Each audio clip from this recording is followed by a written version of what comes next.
And finally, our leader. I have known him for far too long. Most of the time, the best bedroom at the big house, and a lot of us were always jealous when we ate on the citadel suites inside the wonderful tomb, around 40 degrees, 60 degrees, 60 degrees. That said, our speaker this evening is Dr. Richard Liebhart, retired professor of history, archaeology at Elon College in the University in North Carolina. He received his BA and PhD from the University of North Carolina in Chapel Hill, which is where he met 30 years ago. He subsequently spent 20 years teaching at UNC, followed by 8 years at Elon, and excavating at sites across the Mediterranean, including the Athenian at the Rock and the American excavations of Corinth. Since 1990, he has been a member of the Gordion archaeological mission, where his principal work has been to restudy architecture of the Tumulus chamber, Tumulus MM, to supervise the planning and execution of environmental monitoring of the tomb, and for the modernization of the support and electric system of the excavation of that. For the past 30 years, we have made significant discoveries in and about the tomb, which on its excavation in 1957 was recognized as one of the great archaeological finds of the 20th century.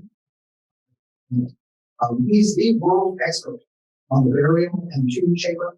He has published widely on it in numerous publications, including the AIA's own archaeological journal of archaeology. Thank you, Andy. Thank you for inviting me. Thank you to Spokane tonight. Has been fabulous. I'm astounded how many of you are here or interested in archaeology enough to come out on a Saturday evening and enjoy this. I'm astounded at the banquet we just enjoyed. And what I wanted to do tonight is to talk to you mainly about what is right here, the central part of Anatolia, which is the Asian side of Turkey. In case you've never looked closely at a map, Turkey goes to here. Both the Tigris and the Euphrates start there. Haven't been under a rock in the last couple of months. The earthquakes were down in the region right. It is its own geological plate, so it's got forces all over the place.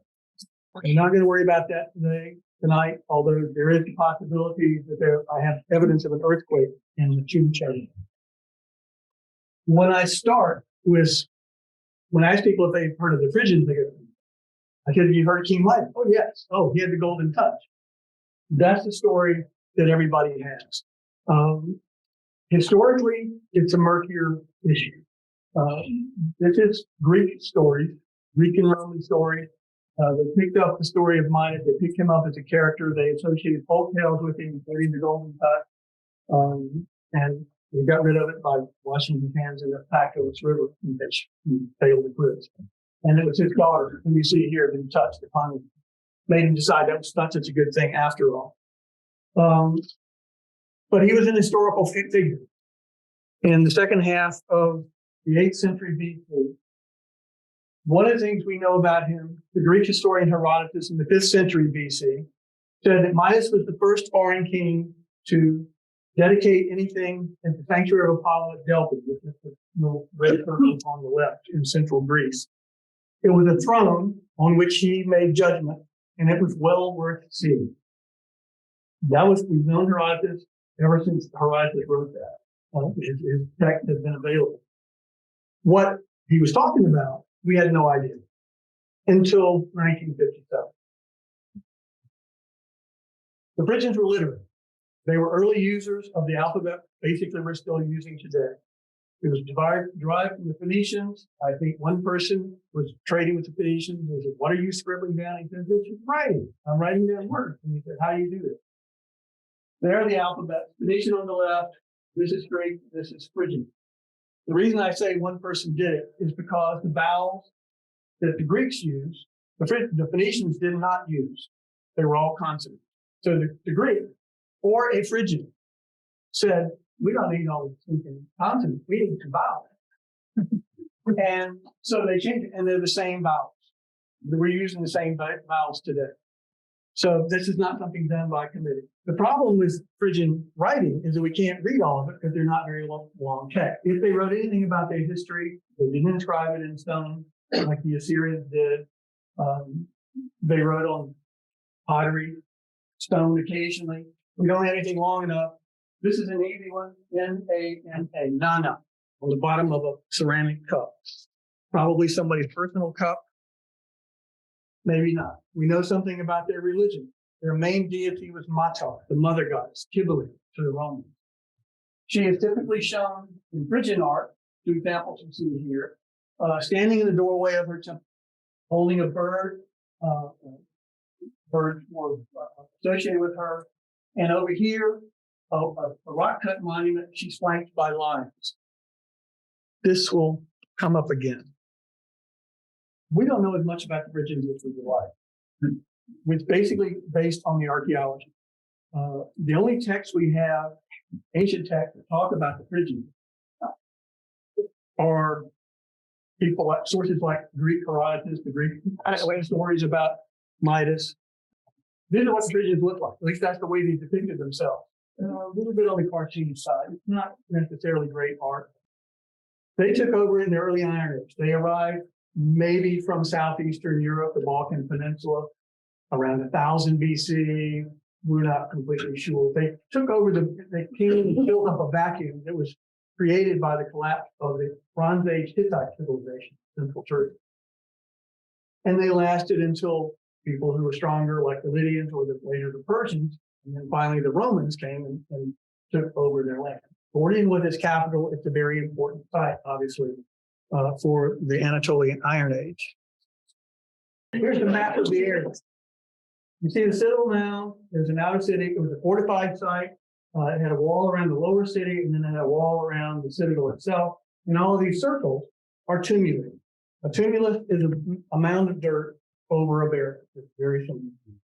It may have developed ultimately from burying the body in the ground, and when you dig a hole and you put it back on top of the body, you have more dirt than you need, and it makes a little mound.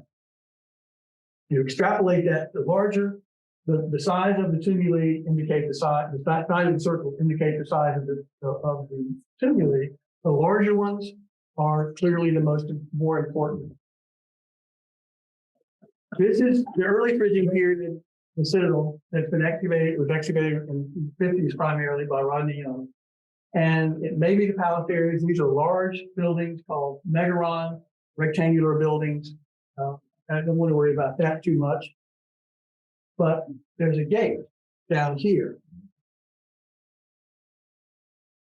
that is spectacularly well preserved. It is one of the great ironies of archaeology. The more completely you destroy something, the better preserved it is to modern times. Pompeii is the best example. Here, they decided in the middle of, toward the end of the 9th century, somewhere around 800, that they wanted to raise the level of the citadel, and they were filling this in. They filled it in with rubble. They were going to build a new gate on top of it. When they were in the midst of that process, a fire broke out and destroyed this part of the citadel, and then they wiped the whole thing out and built a new citadel. We'll get to that in a moment. But you see a forward director there for scale. It's a large building. It would have looked ultimately like this in its heyday, with the actual gate further up the passageway, which is a ramp leading up to it. One of the megarons, Megaron 2, is very important. I'm not showing you the mosaic that was found there to show up sort of in a moment. But the walls were made of stone, a soft limestone. And some of the Phrygians had some time on their hands, and they scribbled little drawings. Amongst the drawings, and most important for us, are facades of buildings. This is what a megaron looked like to a Phrygian without a whole lot of artistic skill. We also have some monuments in the Phrygian highlands, about an hour and a half drive west of Gordion, where they cut building facade into rock faces. So this is the famous Midas monument. There's an inscription that goes up over the rock. You can see in the drawing on the left. It says a guy named Ates dedicated this monument to Midas, the king. And you see the scale, you see the doorway there. There are cuttings in the doorway for a statue of Matar. long gone. It may have been made of wood, whatever it was made of, a separate piece, and that's gone.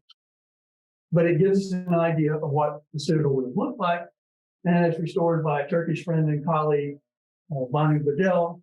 So maybe those three megarons. This is Megaron 2 in the middle, Megaron 3, a very large building. And then on the inset there, you're looking out through from the inside of Megaron 2, which is mosaic floor.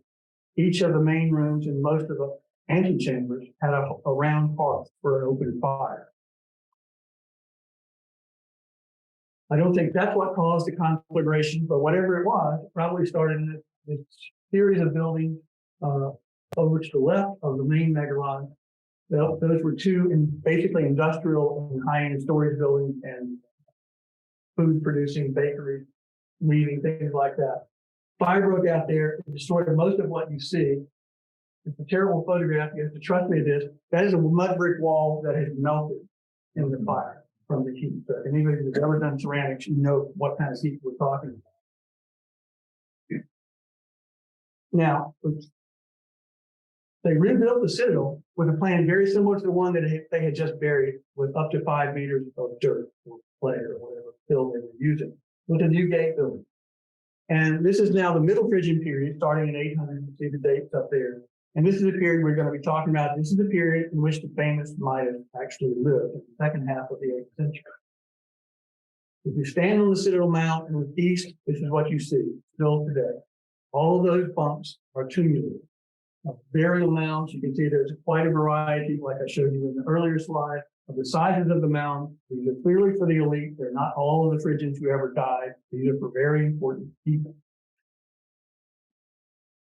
You see Tumulus MM, by far the largest of the tumuli at Gordion. A map here shows the tumulus clustered around the roads leading in and out of the city of Gordion. It's been suggested they serve as a kind of marker, but what they're really doing is showing off to people coming in and out the importance of the people buried there and the wealth of the city of Gordion. That said, there is zero evidence that any of these were ever marked with a name. There was no shrine that we have ever found commemorating the dead. They're just burial names. And if you go in Turkey today into the country cemetery, the old graves are just stones stuck up in the ground. They may have a painted name, but there's no indication of who is buried. So this is not that unusual as it might seem. Typical way these early tumulus burials were made, they had wooden tomb chambers. They started by digging a pit into the hearth pan, the ground level.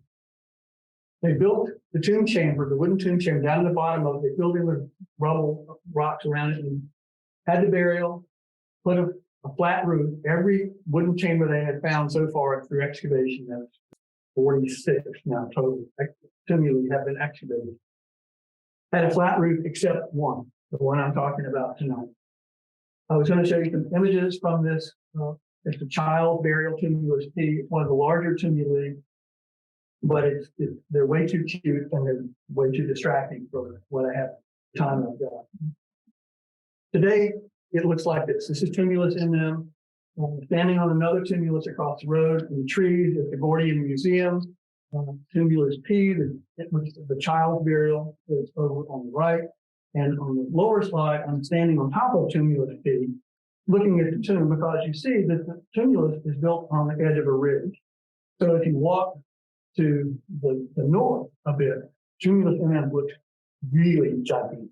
So trust me, there is a lot of earth. It's 53 meters high still after 2,770 or so years of erosion.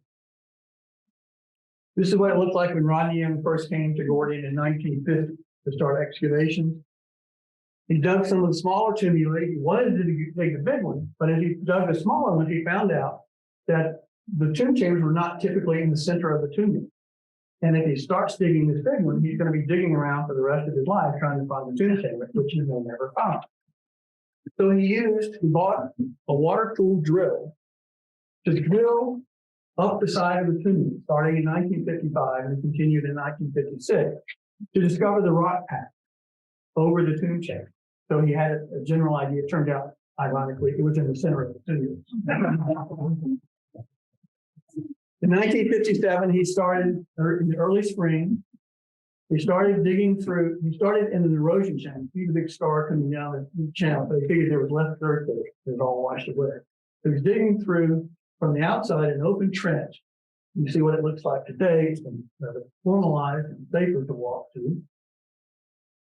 There are miners from Zonguldak in northwestern Turkey digging the tunnel. That took a month to dig the open trench, another month to dig the tunnel. At the end of the tunnel, they ran into a stone wall. They dug up a little bit and some rock fell over their heads. They plugged that hole, they dug down a few, they couldn't get under it, so they had to breach it. And when they did that, all of these stones started falling out. This is what it looks like today. Well, in 2006, Halil Demirdoğan, a friend and colleague from the Ankara Museum of Anatolian Civilization, formerly is the name of it. He's standing right where the stone wall was. And I'm standing behind the tourist grill that keeps all the visitors from getting in and touching the wood and taking samples and things like that. He's had these children for 3 hours and had them mesmerized. Halil is a master at this. But this is just to give you a basic idea of what it's like today. Once they cleared out enough rubble that they could get to the walls of the tomb chamber, they cut a doorway. Young calculated where he thought the entrance had to be cut, where there was nothing in the way of it. He got it right. He had a very good nose for archaeology. This is what the chamber looked, the doorway looked like in 2002 when we were installing with my Turkish colleagues a new support system for these juniper logs. And as you may have guessed from your quiz tonight, right in front of the doorway, what he found was the skeleton of the dead king lying in the remains of his coffin. And yes, you're right, it's not a coffin, but that's what he called it, and that name is stuck. There you see the skeleton and what remains of the coffin. I'll show you another photograph in just a moment. It was famous enough that Life magazine took it up. So there's one issue that has photographs of the tomb, and some others that they never published, but we got a hold of. And on the left is more or less, he's standing in the corner of the tomb chamber. In the northwest corner, you see the skeleton lying on the remains of the coffin and fragments of deteriorated textiles on which he was lying and which were lying on him. The 3 white wooden posts, they're modern because the central crossbeam holding up the roof in the middle had cracked. Never hit the floor.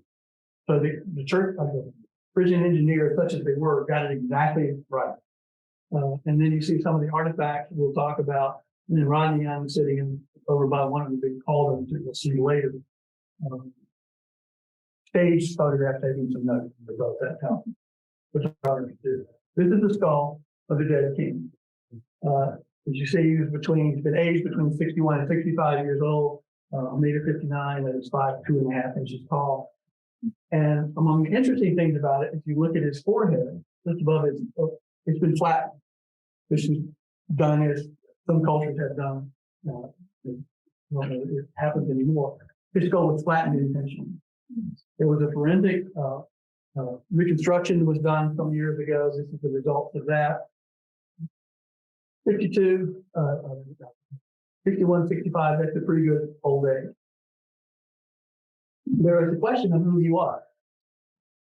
Now, this is the plan of the tomb as it was found. It had not been touched. When the tumulus is built over the tomb chamber, there was no entrance. You never got into it again. It was never meant to be open.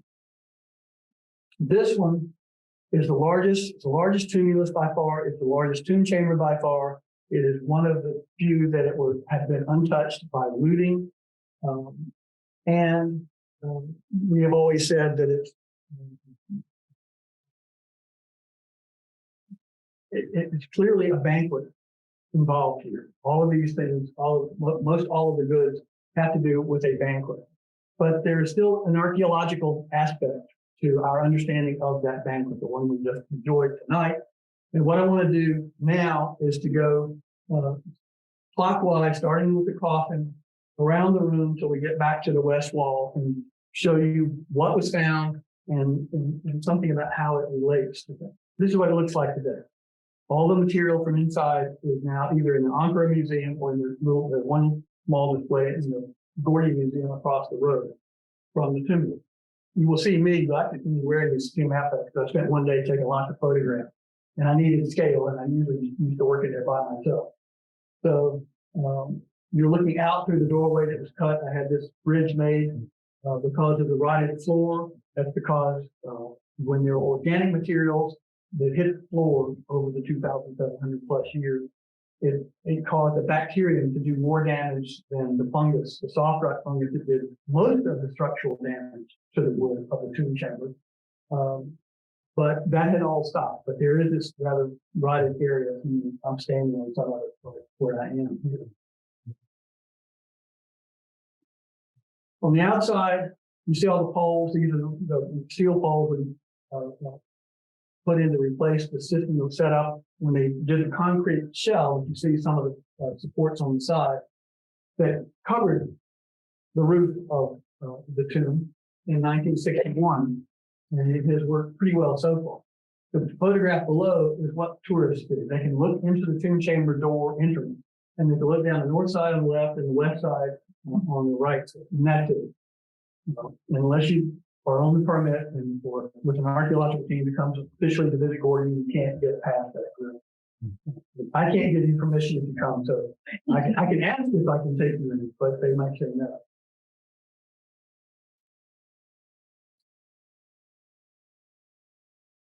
Some years ago, I did an AutoCAD model with my colleague and friend Bonnie Waddell, and not as the tomb is today. Charles Williams of Philadelphia did some of the early drawings of the architecture as it is today, and it's misshapen. The walls bulging in from the weight of the tomb was pushing down for hundreds of years. Here's the basic layout. The entrance, the tunnel is up in the top right corner, just east, to the left of the top right corner. The tomb is made of three types of wood. The floor is made of cedar. The walls and the ceiling are made of pine, and around the outside is this outer casing, as I call it, Young called it as well, of juniper logs. Juniper is very dense, but it's available locally. So is the pine. Cedar is another story. Cedar doesn't grow in frigid. It grows up along the south coast of Turkey, still in Schwab. It's the same species as Lebanon cedars, but these are gigantic beams. The floor beams, this is the way it's set up.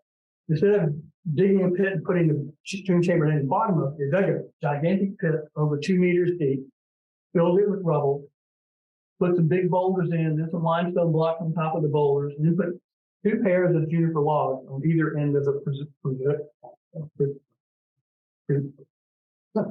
what the tomb chamber that's going to be. They laid the floor on top of that after chopping off the juniper log. The floor timbers, as you can see, overlap each other. That's because there's no support in between the sets of juniper logs. Then they put the first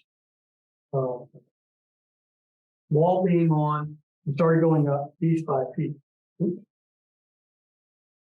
And I'll get this eventually. Maybe I won't.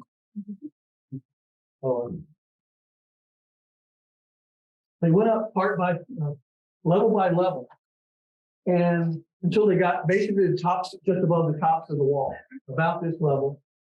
The tumulus is coming up at the same time. When Rodney dug down the tunnel, he dug up when he hit the wall, rocks started falling underneath it. The rocks had to be resting on something. What they were resting on was this level right here. So everything is coming up part by part. Even though Brian Rose, the current director, doesn't believe me yet, I'll convince him eventually. This was not made like an Egyptian pyramid during the life of the king. This was made as soon as he died, unless they knew he was dying, they could have started. And it took thousands of people. There have been studies of manual labor and how long it takes to do something. I think he brought people from all over the kingdom to put this thing up. And the he I'm talking about is the famous King Midas. And because we know he was still alive according to Assyrian records in 709 BC. This dates from visual chronology to around 740 BC. So the most logical candidate for the occupant of this tomb is Midas' father, the famous Midas' father. One thing we know from Assyrian records of the famous King Midas, and there were several Christian kings named Midas, so that complicates the issue. He was a political player. He was always manipulating, making alliances, and causing trouble. I think this was his first big political statement of his new reign. And it was a gigantic, monumental statement that everybody sees. And you can see it from, I want to say miles away. It sounds better than kilometers away from the site. But as soon as you get into the valley of the river beside Gordion, you can see the monument in all your vision. This is more or less what the tomb would have looked like at the time of the funeral. We know there was a banquet. Get to that in a second. We don't know where it was held. It could have been held on the Citadel Mound in one of the Megaron. It could have been held right beside the tomb, as you will see in the reconstruction. We just don't know. There's no way to find that out. When they were finished with the banquet, they put the roof beams on in two levels. They raised these dam walls on either side, put a secondary roof on top of everything they could think of to take the weight off the tomb chamber itself. That was what they wanted to keep in, so the king and his possessions could rest comfortably. What it looks like today with the concrete roof and then backfill of some of the stone that was used for the packing, everything you see in white around the tomb chamber was originally filled with stone. And that's all been removed. We have these modern supports. So this is what it looked like in the top for 2,000 years until 1957. And now a section of what it looks like today. The temperature, as I mentioned earlier, it's like a cave environment. It stays at 60 degrees. That's basically the reason that the soft rock fungus that attacked the wood in antiquity finally stopped working and the tomb is preserved the way it is.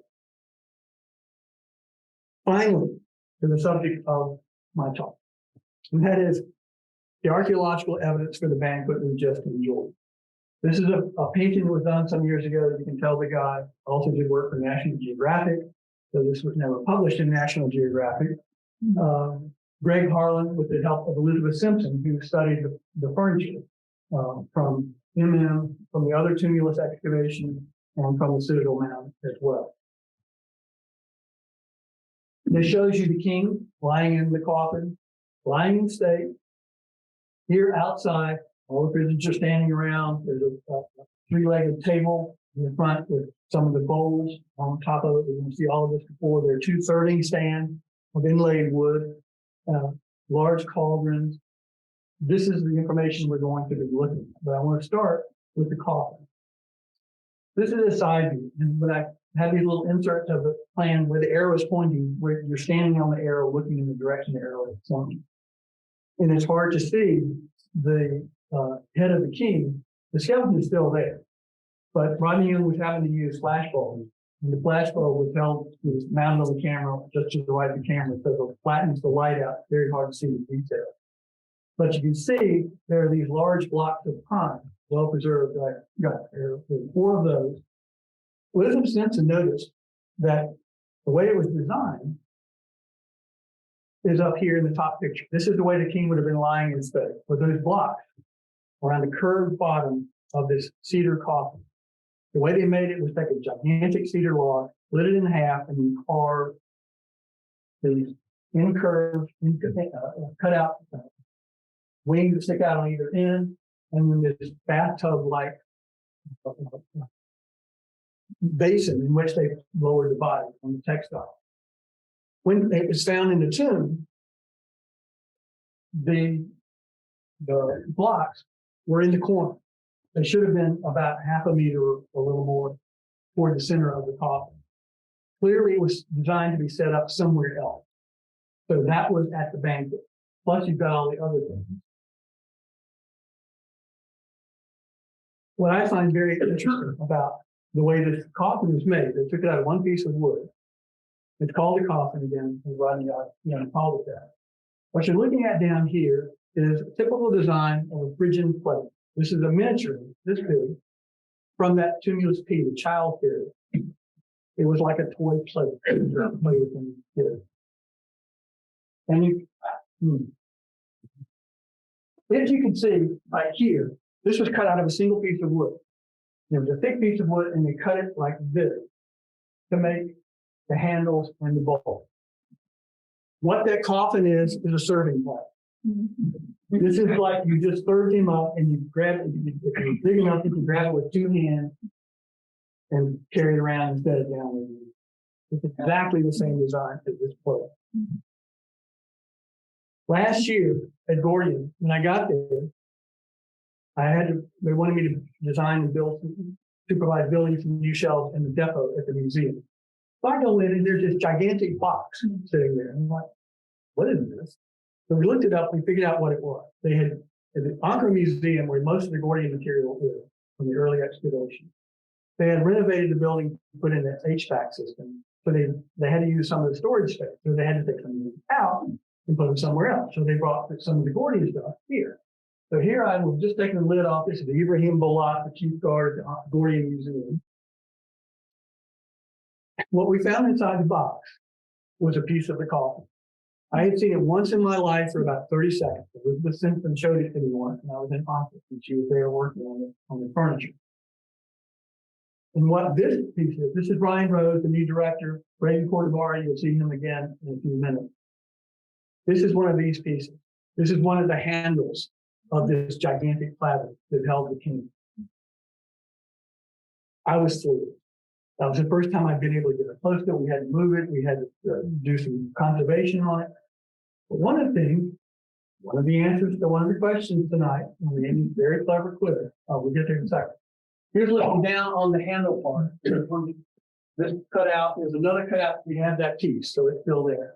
There was an iron bar where the wood is discolored.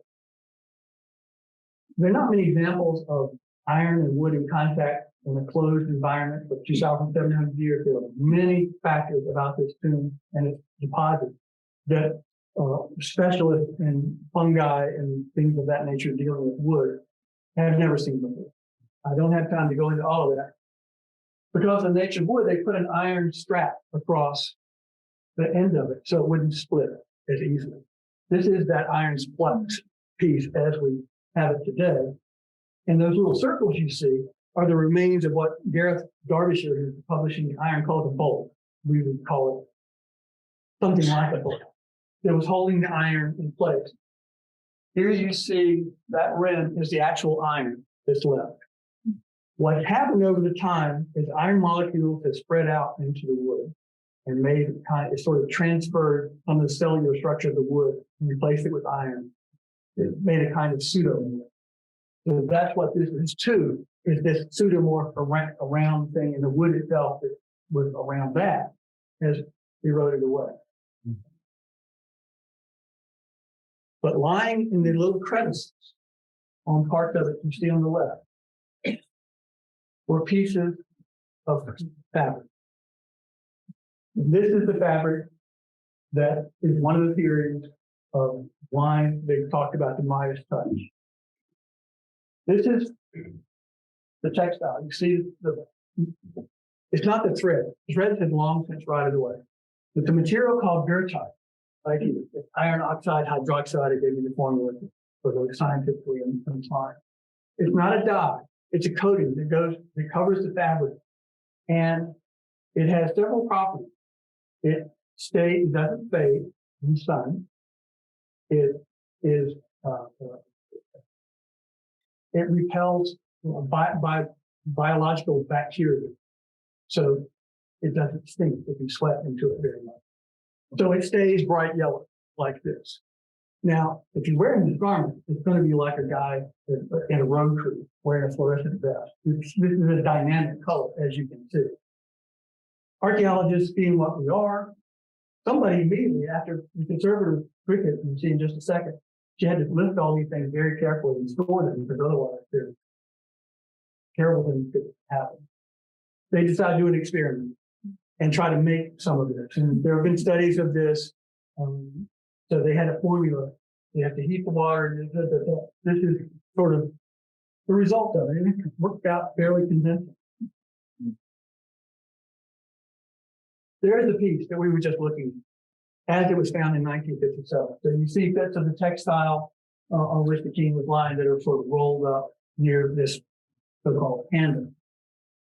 Right here, this thing is a tabletop. It's one of 9 three-legged tables that were found collapsed on the floor.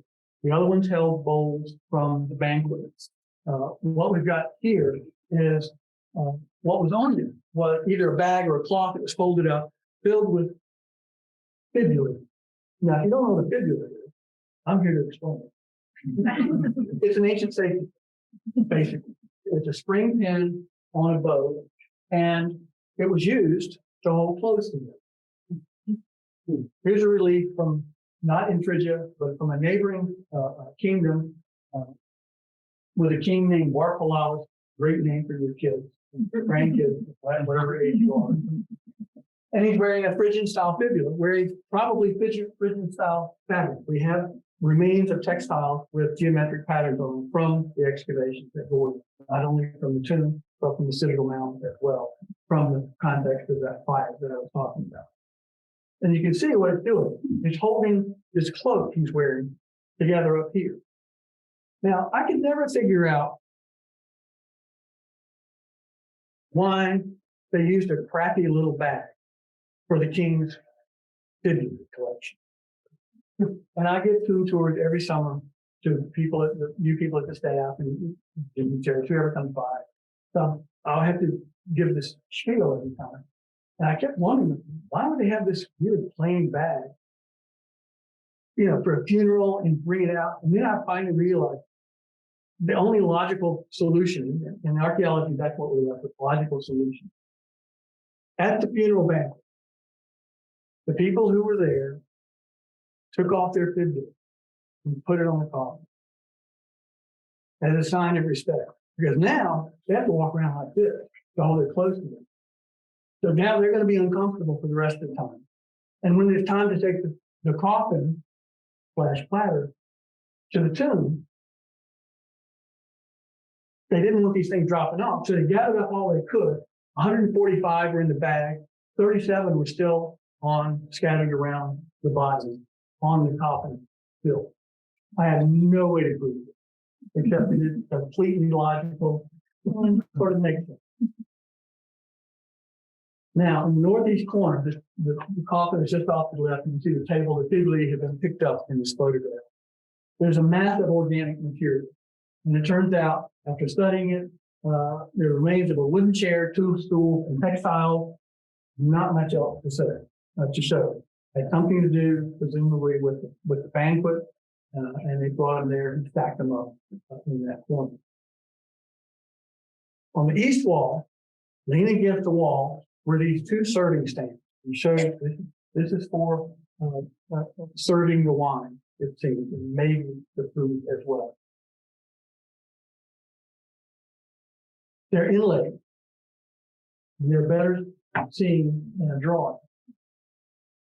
They had basically 3 legs. 2 of them were incorporated into the front of the screen. And there was one freestanding in the back, and then this open work stand in the back is where these little round pots, you'll see later, were placed. And the guys would stand behind like they were in the painting, serving the guests at the funeral. The geometric patterns you see, you go, oh, that's really boring. How could you do that over and over and over and over and over? If you look very carefully, you will find that there are, I think, at least 6 different patterns. They rotate, they change the colors, so they're not the same. It is not just a monotonous thing. And between the 2 of the stands, Elizabeth has figured out, if you count the number of these inlaid squares, it comes to 365. I don't know. It might have some symbolism in the cosmic world. She had another idea when she published it. Oh, here's one of the little dinoids, a little small cauldron in a ladle. And you see each of these had a handle with the hook on the ladle and the bale handle on the dinoids. These could be hung up. Anything with a handle was hung up on a nail. We'll get to those in a moment. The color. The other thing that was positive when the excavation happened was that the color gold was associated with Midas because they did testing on the bronzes and found out that they had zinc, which meant there was brass and not bronze. So it's going to be a shinier gold colored material. And then my friend Jessie Johnson, conservative, got worried because she had read up on how they did the early conservation, and they had used electrolysis with zinc plates, which could have deposited zinc on the surface, and therefore that was given a false positive. Some years ago, we got a scientist, I'm not making this up, from the Turkish Atomic Energy Commission to come to the museum in Ankara. We got one of these dinoids that had never been stripped with electrolysis. And we checked it, and in fact, this part was brass and the handle was bronze. We tested some spigulars that had not been cleaned. So brass for the bow part of it, and for the pin was bronze because bronze is more flexible than brass. So in fact, now we have two candidates for how the color gold got associated with Midas. So we basically couldn't get it wrong in the test. The other idea that Elizabeth had was that these two screens, were symbolic in and of themselves.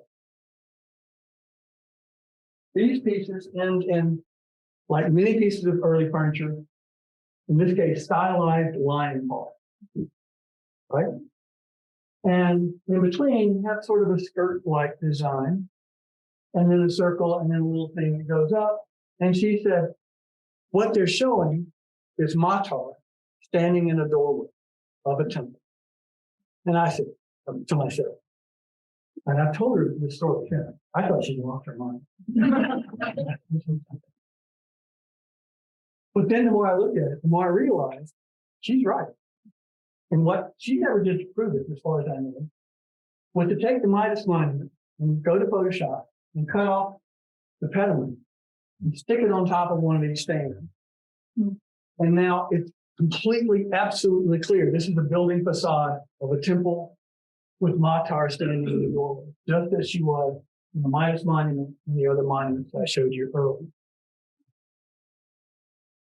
These are the serving stands as they're displayed, restored, conserved by Elizabeth Simpson. It's a long, sad story about how they were not very well taken care of after the excavation, but this is the inlay work. Those little squares, these guys, 2 to 3 millimeters. They're made of juniper. The wood behind, the lighter colored wood is boxwood. The amount of work and the skill and patience of the woodworkers who created these is astounding. And it's one of these objects in the museum that if you saw nothing else in the museum, if you care anything about furniture and woodworking, this is worth the trip. And I would bet there's not 2% of the woodworkers in this country who know anything about this, because archaeologists, by and large, not that great at publicity. We're getting back. So in the left-hand corner, you see the top corner of one of the serving stands. And what you see, these black stains are where nails, where iron spikes were driven into the wall, and everything with the handle were hung on. The 3 sides of the tomb chamber had these spikes driven into it. And what you see, helping you out, cheating, inside each of these yellow circles is the position of one of the spikes. So what's happened is the iron, like we saw in the coffin, the iron molecules have spread out into the wood, staining the wood black. That's fine. But what is that? That is where a piece of bronze, a bronze object, was resting against the wall. The bronze molecule did the same thing, spread out in the wood, creating indelible stains in the wall. So here's some more without the same thing. So you can map from where the things land on the ground and where the nails are. You can map where things will, what will come where. For example, just behind the serving stand, you see this little funny thing. That's a lion head. This is a piece of fabric that was used to wrap it like a bag, and it was hung on the wall. There were 2 of these. One was a lion, one was a ram. It's called a situate, basically a bucket. rail-handled bust. The lion head is very interesting because we have a really good parallel for this. The Assyrians I was talking about earlier, the palace of Sargon, the one who's talked about Midas in 709, he built a palace, and in that palace was this relief showing servants taking the situla, lion-headed situla, almost identical to the one found in Gordion, and filling it up out of a big cauldron and taking it somewhere else. In this case, it would be taken over to the serving stand or into the little, so they take the label and label it out. Not technically necessary to do, you could have labeled it directly from the cauldron, but rituals being what they are, this is what we've got. We don't know whether these sitular are Assyrian in origin, or they're Phrygian in origin, or somewhere in between. But they're clearly the exact same type from the two sides here. Moving over to the southeast corner, you see that pile of wood with bowls. There were 8 other tables other than the one I've already shown you, and they were all stacked up high with bronze bowls. We'll get to the bowls in a minute, but I want to talk about that pile of wood. That's how it was found. Oops.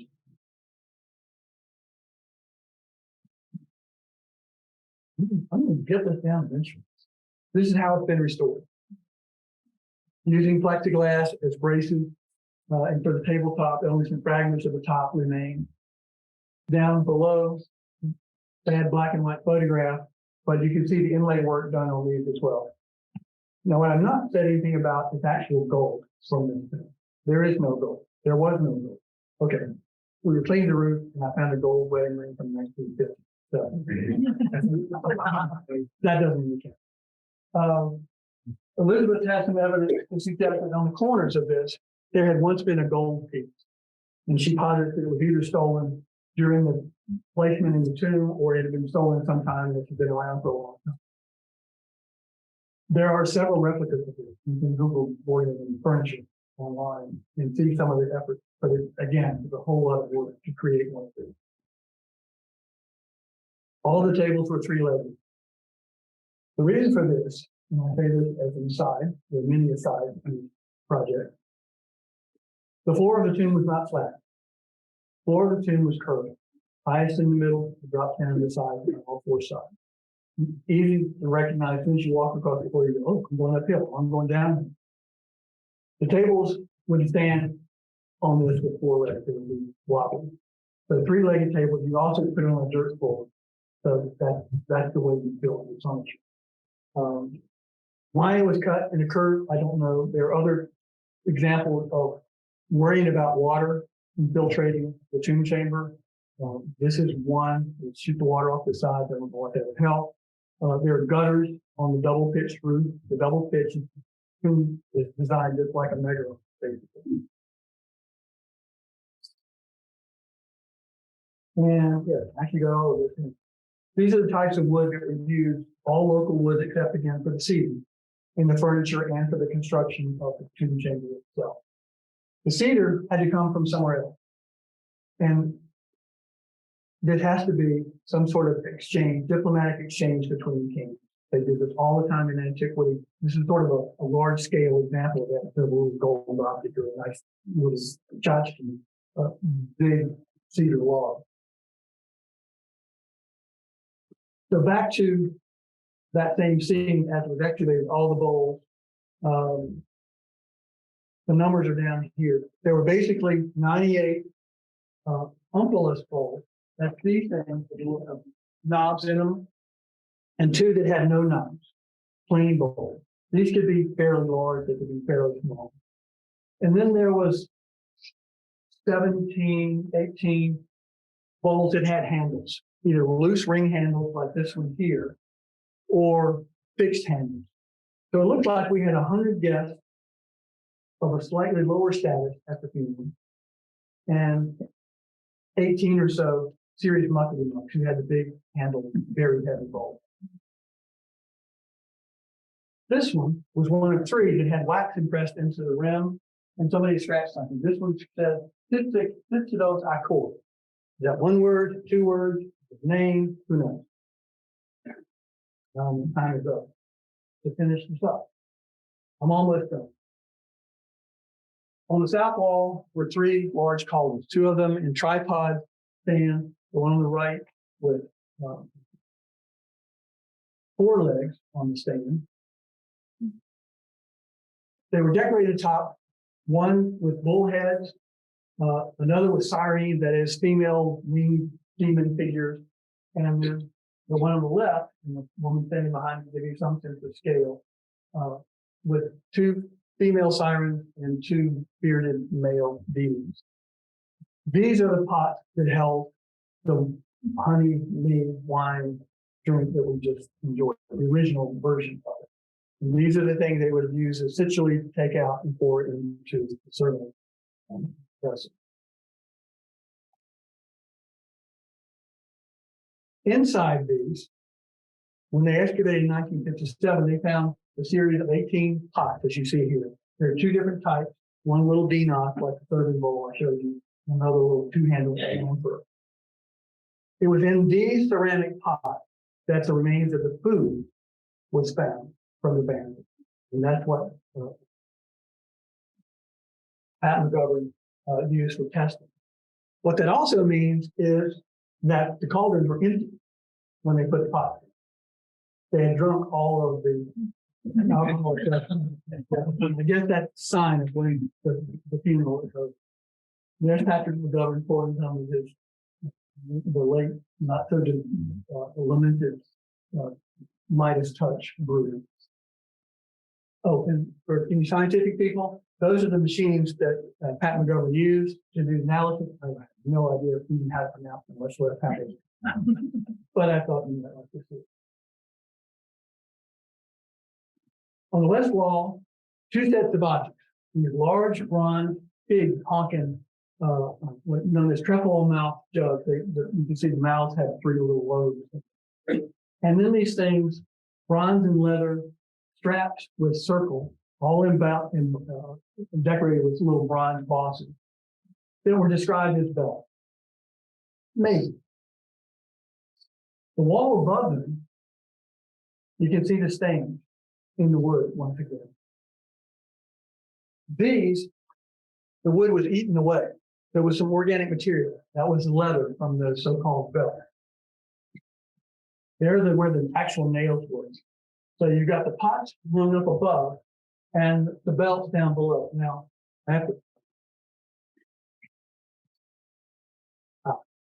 over from these nails, you see the stains coming down, and there's an area here where the round part of the so-called belt would be. Same thing over here. The reason you don't see them to the right is because the wall is bulged out, and it was holding the round part off of the wall. But the weird thing, always bugged me, is why there's a stain over here? There are even stains where the cauldrons were touching the wall. So something was against that. And I never liked the idea of them being belts. The evidence is sort of sketchy. But I came up with an idea last summer. Just an idea. I'm not saying this is true. But I will tell you that at the bottom of the wall, in the corner, are remains of a leather strap all along the space. And we would lift it, but we don't know quite what to do with it yet. And it's safer there. The environment is perfect for it. So we just sort of left it in the future. But some of those features turn up in the little bronze bosses. So there was a strap that went all the way across. Clearly something, these are connected this way. So something is holding this thing up. So my idea is that it looked like that. That's Photoshop, very crude Photoshop done late one night last week. And what I think these are, and I apologize, forgot to show you the one parallel for this design that I have ever seen. It's on ivory horse front that were found probably imported, found on the Citadel Mound at Gordion. Of a nude Near Eastern style goddess holding 2 lions by the hind legs, a mistress of animals. What I think these are horse trappings. I think these are decorations that you gained over time, maybe, I don't know. And they were actually part of not the king's attire, but a chariot horse One of the things I didn't show you from Tumulus Peak is a child bronze chariot, 4-horse chariot. We'll go back to the video. Very cute, but another story. One more piece of evidence to show you relative to the tomb. So there I am again, don't worry about that. This is a diagram of the roof. So after the funeral, they put these beams on. They started down here and put them on one at a time, and then the tomb was sealed. And then they proceeded with the rest of the secondary roof in the rubble pit. On June 18th, 2007, I remember the date because that is my birthday. Should you want to do I was on a ladder just inside across from the tourist room. And I had a big, one of those 4-battery flashes before LED, a big 4-battery mag light. And I was trying to establish how a roof beam in this series over there extended out and hit this log right there. And my arm got tired, and I dropped it down right about here. And I saw right there some lines that shouldn't be there. Those are the lines. They're hard to read, even in this photograph, the light. A name here, a name here, a name here, and thank goodness, there was another one right in there when I got to scale, where I could not reach it. Otherwise, they would be saying, there is parallels to this. Archaeologists would be saying, that Liebhart guy, he spent a lot of time in the tomb by himself. Got a little wonky, didn't find anything, he got bored one day and scratched his name. I could not possibly have scratched that thing. Yeah, thank Mata. I found it. This helps a little bit for these three ones. This one we've seen before. No. The cup that I showed you that was inscribed on the bottom was from later in the 8th century. Could have been the guy's cup. One scholar thinks these are deities' names. We don't know all the deity names. We don't have enough literary evidence to say. Mixos is very interesting because that's related to the Greek name Mopsos, who was a seer, who was a king. He may have been one of the stories about Midas is that one of his wives was Greek. And then this name, Tsitsidos. The only other time that name was found at Gordion was about 7 meters away in the southeast corner, inscribed in wax in the rim of that cup. Now the question is, what in the world are we doing? If it's deities and they're just saying they're trying to, you think it would be in a different, this is in the nominative case, that's the subject of the suit. They could be names. What I like to think of, they're all written by the same hand. I think any person can look at them and go, yeah, that's the same person. Like doing the segment the same way. I think it's Tsitsidos who's writing this. Writing is fairly new. This is 740-ish BC. Greeks or Phrygians, whoever came up with this is fairly standard stuff. This is just some person. It's not a scribe like in Egypt. This is a guy who's doing it. He might be saying, oops, there's the Tsitsidos Ankara. Now we don't know what Ankara is, so we're not a whole lot further along in the work. But if these are names, that was his fault. He was mucking him up at the funeral. And I like to think, I mean, this is the other names, Urinis or Gurinis or something. It's a little hard to figure out exactly what it means. There's not any parallels for this. This may be a letter. It may be an arrow. I like to think Tsitsidos was the Ustad, the master builder, who was in charge of building this tomb. And that they went to the banquet and they're drinking their wine. He got the big bowl. And these other guys probably got the big bowls too. And Nana is going, I've had too much to drink. Tsitsidos, you're writing your name in this thing. This is the first thing on the west side that's put on the roof. Mixos, he's going, oh yeah, we may or may not have invented this alphabet with installed. But could you write my name too? And this guy really says, yeah, mine too. Or it could be, this arrow goes right here on top. This is a positioning error for putting the beam in place. I don't know what it is. I like to think he is the master builder because that puts me in touch with a person. And that to me is very important. It's one of those things in archaeology. It doesn't happen very often, but it does happen. And it's fascinating stuff. And with that, I need to stop. I know I've run along. But if you have any other questions, and I have more slides if you don't want to go home. But, I forgot to tell you one thing. When Gordion came down that tunnel and breached that wall and removed that rubble and saw this wooden building remaining, what he had found was the oldest standing wooden building in the world. Oh. There is nothing else like it in the world. It's different to work on. All right.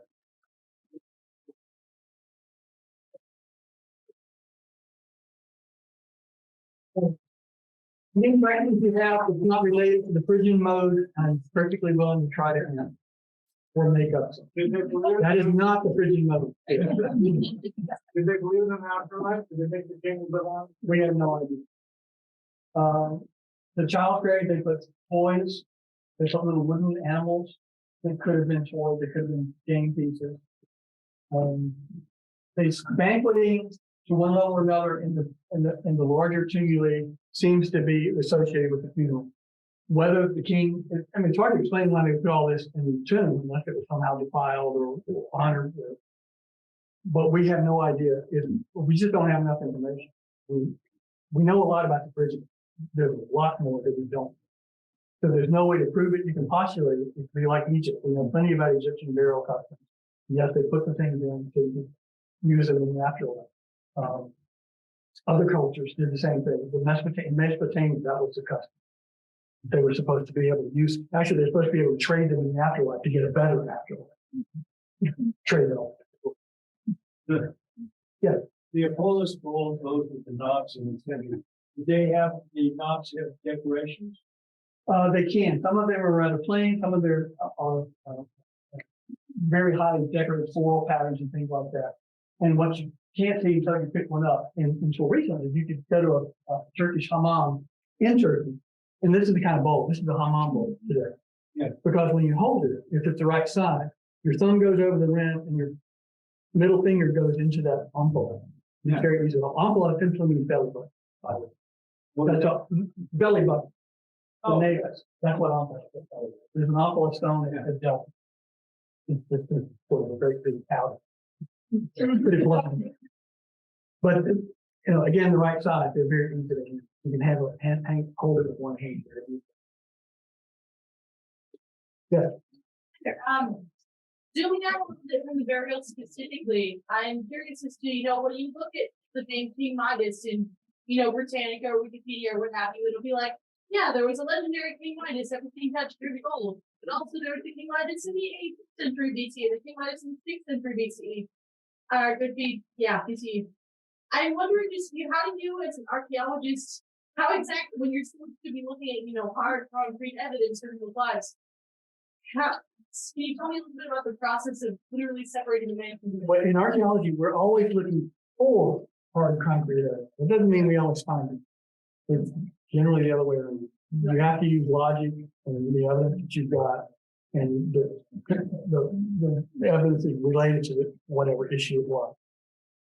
We know that A. Midas was a real person. We know that A. Midas, King Midas of Phrygia, took this throne either himself or had somebody send it. We don't know. Because a lot of this doesn't speak. But it's not impossible he actually went, especially if he ended up with a group wife. So they clearly knew who A. Midas was. And there is A. Midas whose name is associated with photos. And he would have been very exotic. The throne was very exotic. Now that we've seen the screen and the inlay work on these wooden pieces of furniture, we can find it in the other tombs as well. Not to the degree of this tomb. You can see why Herodotus said the throne was well worth seeing. It's spectacular material, even without it's amazing. So there is no way to say definitively. And people argue about which Midas is which and who they're talking about and but the narrative I more or less presented tonight about this tomb belonging to the famous Midas' father, and this, because it's not so big for his father, because his father didn't build it. He was living after the fact. Midas is showing I can bring all of these resources together. I see this cedar. It's going in here. It's a one-way. Every funeral in antiquity is a one-way street, physically, at least in this world. And funerals are almost always, to some degree, public events. You've got the elite here at this banquet. They're seeing all these things. They're seeing this wood. They've been seeing this mound go, this gigantic mound go. All the people who've come to work who are not invited to the banquet. And this is a statement of your power, your ambition. This is exactly what we know of the historical Midas. It fits his personality exactly. Doesn't mean it's true, but it's a pretty good case. In 40 years, it's not that much for a king's reign. In fact, they lived a pretty good life. Yes. About the names of the curve, Floor. Yes. because water would get in and it would go off to the side. And I think that's one of the reasons they have such a deep pit filled with rubble below the tomb chamber itself. I mean, I have lots of, I can't prove anything. But again, you have to take logic. The gutters are like gutter doors. They're right here and here.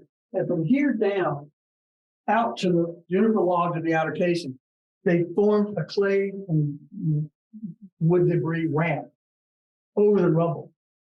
So as water came out, it's going to go away from the tomb, over the juniper, and away from the tomb chamber. Everything was designed to keep the tomb chamber intact. And I've also come to realize, never trust a Phrygian. When you think, and I tell archaeologists today, when you think you start understanding how a Phrygian is thinking, you're wrong. You just made a mistake. That's an archaeological error. You're not creative. Anything else? Is there any more Phrygian tech being discovered? Yes. Funny you should ask. A year and a half ago, it was reported, a farmer near Gordion reported that he found this stone in the field and he left it in his house for years. And he called they got some archaeologists to go look. And it's a late Roman inscription with a couple of emperors' names on it. And it almost looked like he drew it freehand and then inscribed it into the stone. Very good inscription. But in the middle of it, it says Gordion. It is the only identification of the site as Gordion we have ever had. And it's brand new. It hasn't even been published yet. So that is very exciting. It's very strange, very exciting. But yes, things turn up. But they didn't write them. There are a couple of other sites. There's a corpus of the names of the words that they found. And without having real text, it's hard to translate. It's a word, if it's not the one at the Midas monument, the king, one of the words they use for king is a Greek word. Actually, it goes into the Greek bronze language. That's what they call Midas. So there are things that we can almost read it, but it's not quite. Whatever they wrote on, clearly they like to write it. Be literate, but whatever they wrote on, we don't have it. We haven't found it. The odds are we would have found it. So it must have been on wood or papyrus or who knows what. We have one more item of business to do. So as Andy said, I'm the incoming president of the AIA. But before we do that, we have to thank our current president. We were trying to remember how long Andy's been president. We could not figure it out. I was tasked to go find out. So I said, Andy, let's go get a drink. And I quizzed him, hopefully without him realizing too much. And Andy didn't know how long he's been president, which was great, because I'm like, you're supposed to be giving me facts here, man. But what I did learn was he's been here since 2002 at Gonzaga. He's been a part of this board basically from the get-go. He has served multiple different terms as president. And what I want to say is he has been an excellent president. He's encouraged the wider community by bringing in world-class scholars as president. Through his connections, has brought in a number of excellent speakers for all of us here. But on a personal level, as a new archaeologist in the region, I was so thrilled to have another Roman archaeologist here waiting for me, very welcoming from the get-go. welcoming me into the society, welcoming me into the region, and being a very good mentor for an early career archaeologist like myself. So Andy, on behalf of the board, on behalf of the society, we want to give you this. Thank you for your many years of service to our group.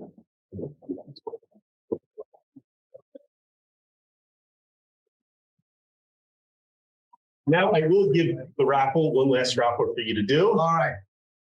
My last job.